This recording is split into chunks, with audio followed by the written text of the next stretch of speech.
Merci Claire de nous parler des pétitions en ligne. Le sujet du jour, les pétitions en ligne, ça sert à quoi? Les pétitions en ligne sont des outils de démocratie participative. Ça sert d'abord à s'informer et ensuite à exprimer ses préoccupations ou ses attentes. Alors, les pétitions en ligne, on les signe où?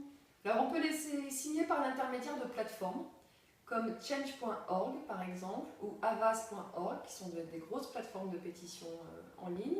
Il en existe d'autres moins connues comme mesopinions.com ou WeSignIt. Mais il y a aussi les pétitions des associations qui sont engagées depuis longtemps dans la défense de l'environnement, des espèces menacées, de la recherche des causes du changement climatique. Donc il existe un grand nombre de pétitions en ligne. Depuis les années 2000, ce genre de mobilisation a de plus en plus de succès. Est-ce que tu as des exemples précis de succès?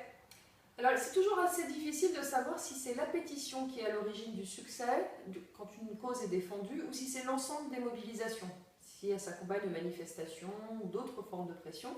Mais en tout cas, toutes les plateformes présentent une liste des succès qu'elles ont connus à travers leurs pétitions.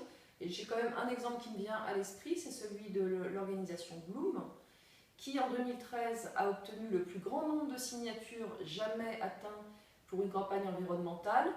Et le succès qu'ils ont obtenu, c'était contre la pêche en eau profonde. Ils ont obtenu le recul de la grande distribution qui a renoncé à commercialiser, à vendre les espèces de poissons les plus menacées. Et alors, quelles questions se poser au moment de signer une pétition en ligne? Je pense qu'il faut bien s'informer. La plupart des pétitions sont accompagnées de liens vers des articles de presse ou vers des rapports d'experts. Il faut prendre le temps de réfléchir et de s'informer avant d'exprimer ce qu'on veut ou pas. Pensez au contexte. Et puis il faut savoir qu'une pétition n'est jamais anonyme.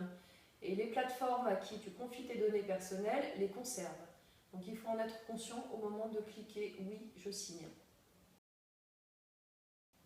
Donc quand tu t'intéresses, quand tu prêtes attention à une pétition en ligne, le bénéfice est double. D'abord, ça te permet de t'informer sur des choses qui te préoccupent, qui t'intéressent. Ça t'incite à réfléchir. Et ensuite, quand tu es convaincu, à agir pour changer le monde. Et quels sont tes conseils si on souhaite lancer soi-même sa propre pétition en ligne? Alors, bien définir la formulation, la cible, qu'il s'agisse d'une entreprise, d'une marque ou d'un décideur politique, le moment. Il y a de bons moments pour lancer des pétitions, des moments qui sont moins bien choisis. Et puis s'appuyer sur une plateforme existante. Donc aujourd'hui, tu peux passer par Avaz ou par Change, et demain par Look is Good.